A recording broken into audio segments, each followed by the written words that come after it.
In theory, Dandara is a cool game. You bounce all over the walls, shoot enemies, and accomplish something. In practice, someone needs to let everyone know that this game is garbage. I don't understand how someone could think that this is an acceptable game.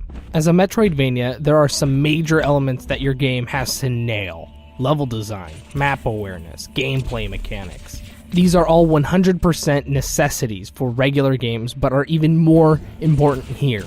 Dandara achieves to fail in all of these different areas. The levels are mediocre at best. This due to the beginning of the game having some really bad level design. The map itself is fine, but your map awareness is thrown out of whack with this game. Once you enter a room or a certain part of the level, the screen might rotate. So on the map, it might say that there's a door at the top of the level, but since the room rotated, the door might be on the far right side. This makes it really hard to make a mental map of the game, which is really frustrating. If that wasn't enough, who the hell mapped the controls on the Nintendo Switch controller? Like, really? It is the stupidest controller mapping I have ever dealt with. It might be worse than Deus Ex Human Revolution on PS3. You jump with A, which is fine, but you shoot with X.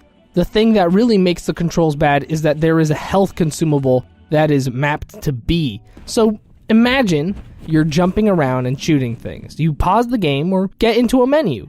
How do you get out of that menu? You press the B button. So after you get out of the menu, you might accidentally use a consumable.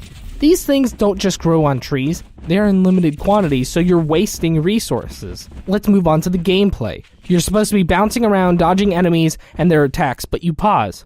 You can't just fire off a shot and keep moving, you have to stop for a second. The game requires you to charge up your shot. The attack doesn't become more powerful the longer you hold it, it does the same amount of damage each time. But the game doesn't let you shoot quickly. So you might be in a tough situation dodging enemy fire, you land and try to shoot the enemy in your range. You let go of the button and jump away to realize you didn't even shoot because you released the button too quickly. I don't understand why they had to add this pause for the attack. It slows down the gameplay and is really annoying. There is nothing really redeeming about this game. It pretends to have an interesting world and story, but it doesn't. The art is generic, it's the style that has become popular after Shovel Knight's release. The music isn't even good. Everything about this game isn't good. Don't play Dandara. And with Team Cherry saying that Hollow Knight is almost done on the Switch, means that there is a light at the end of this tunnel if you're looking for a Metroidvania on Switch.